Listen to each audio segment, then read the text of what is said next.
Hello, and welcome to Intention Ascension. Just like all my topics, I'm super excited to be talking about the solar plexus chakra today. This chakra is our main energy center for our self-empowerment and being confident in the decisions that we are making and moving forward into who we truly are at our core selves.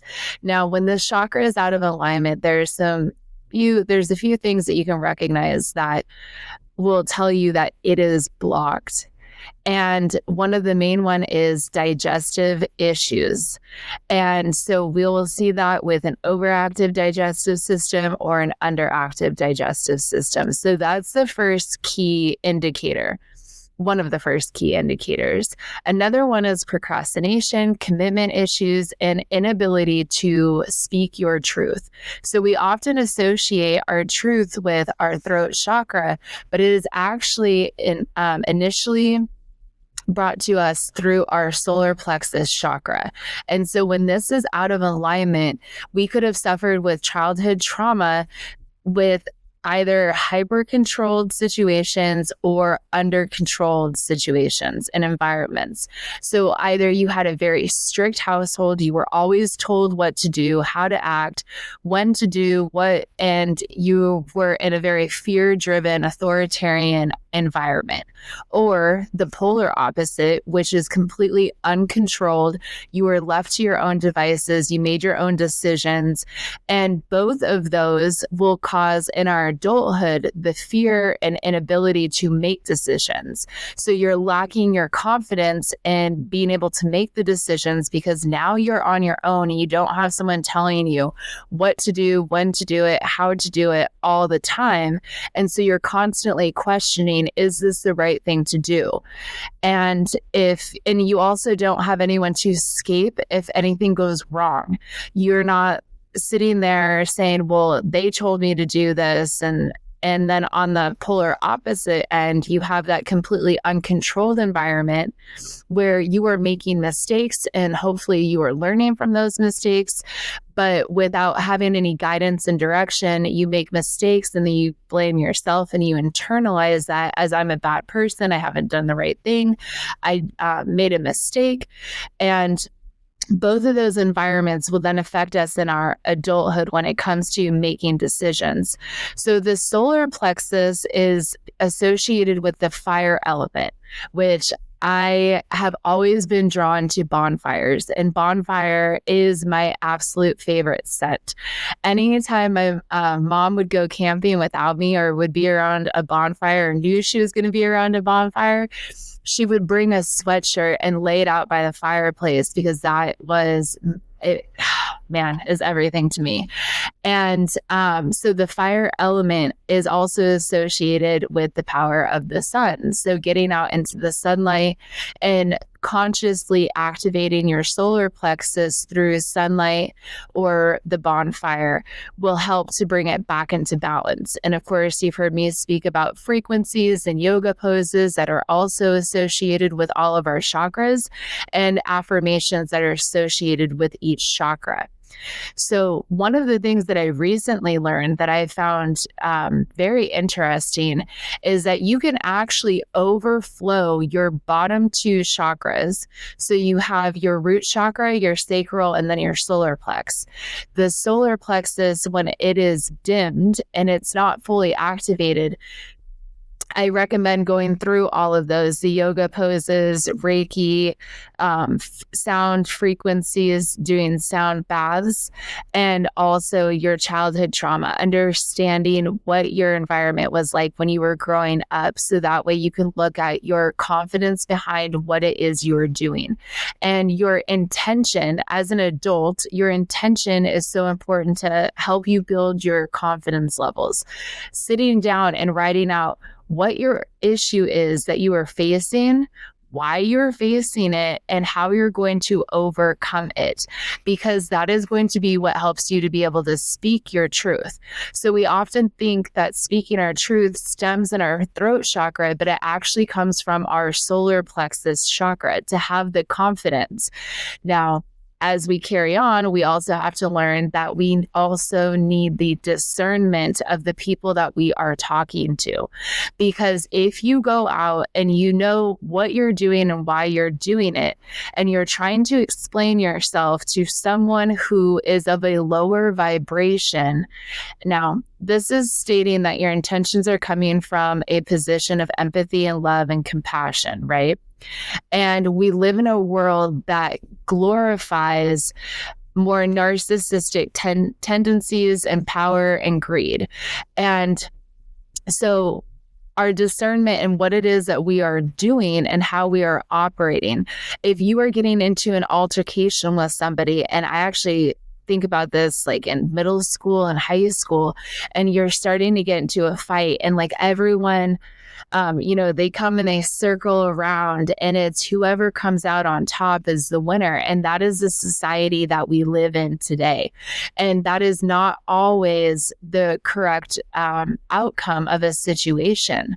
And being able to walk away from something or not over explain yourself, because what happens is when you start explaining yourself to the wrong people, and like I had said, the solar plexus comes from our self-confidence. So if we move in the direction to make a decision based off of what we feel is best, and then you go to explain yourself to somebody who does not see eye to eye with you in this situation, and they want to attack you, what's going to happen if you are not set in your intention is that is then going to come back down into your solar plexus, and it is going to dim your solar plex.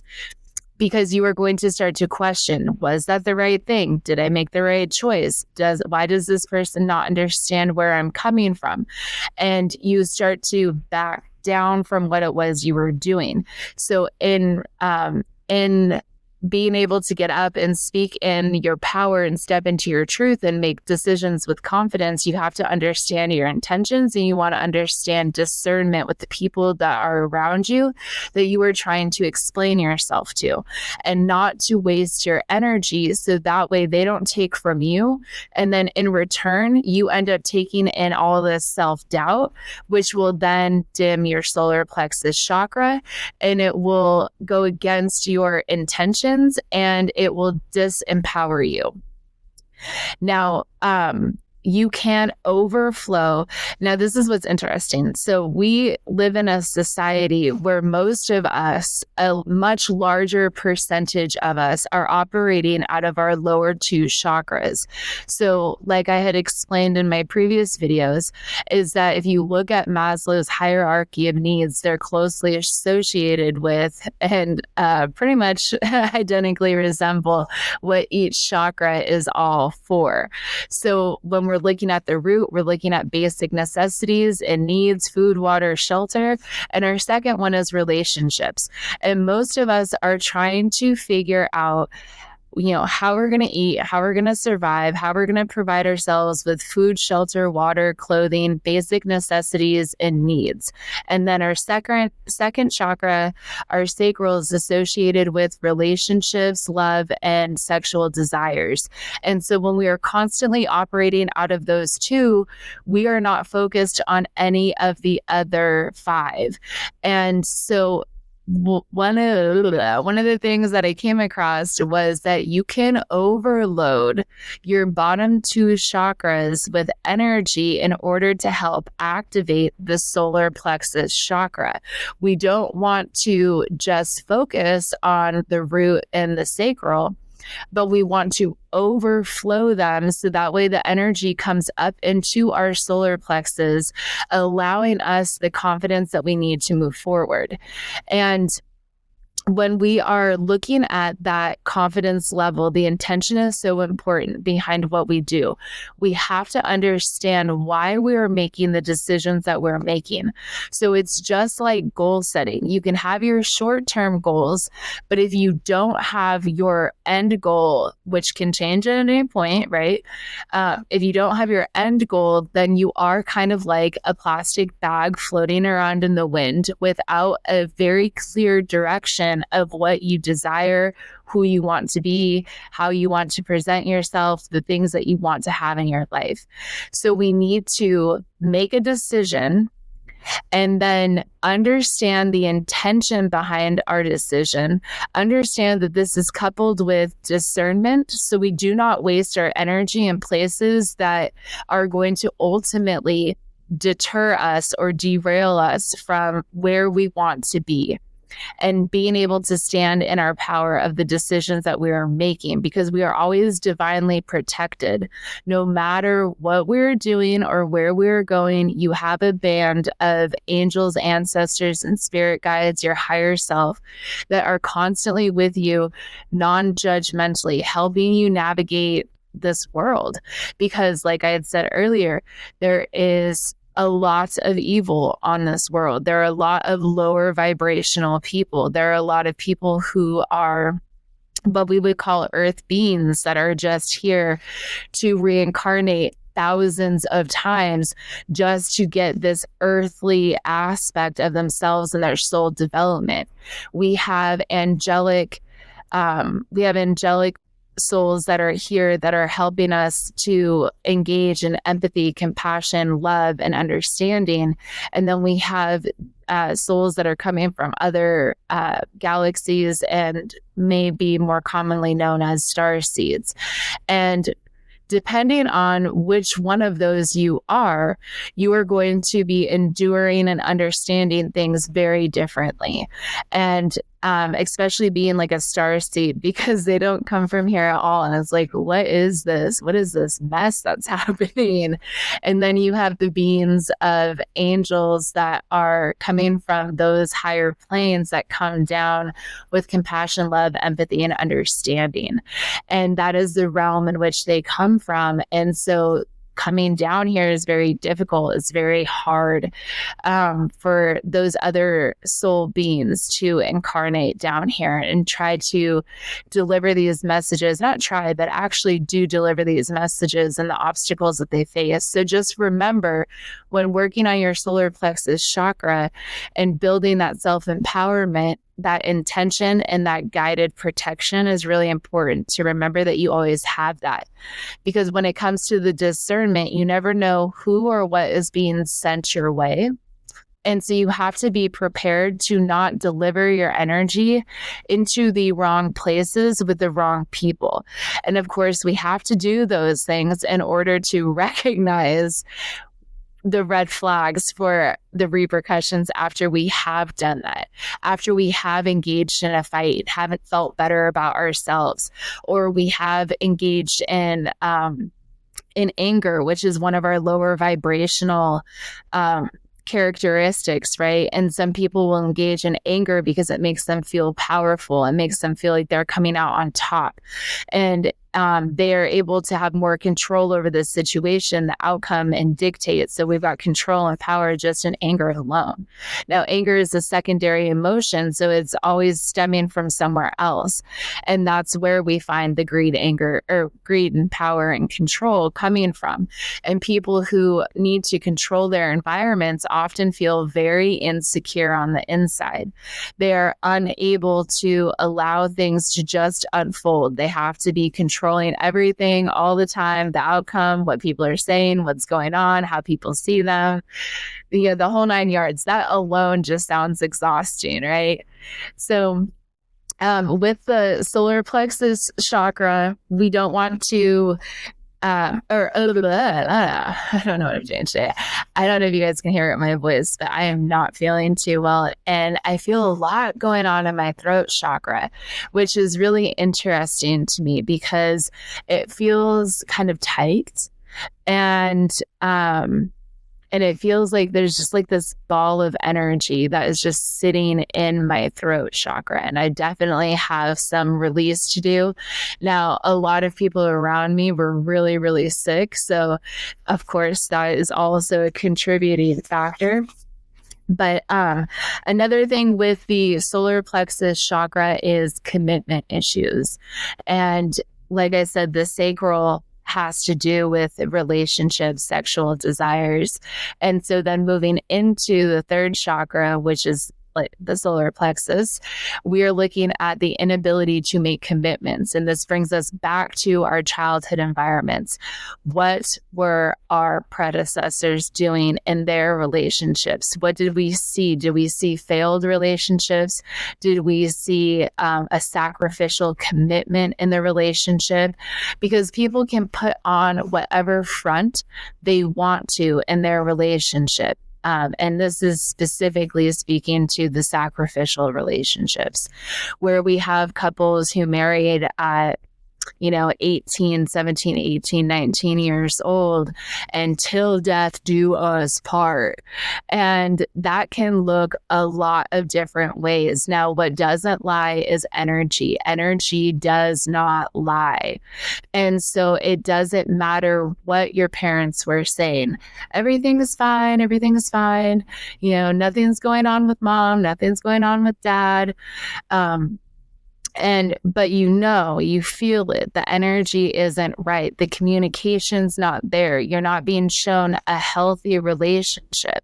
You are actually sitting in the energy of sacrifice and unhappiness, depression, anxiety, being with a parent who is constantly questioning internally, may not even say it out loud, what their life could have been like if they made different choices. But till death do us part. That can make us very, very afraid of commitment. Being in relationships where your parents maybe suffered extreme codependency, and or being in relationships where they were constantly fighting and aggressive, and maybe they thought that they were handling everything they probably were handling everything to the best of their ability, but that still affects you.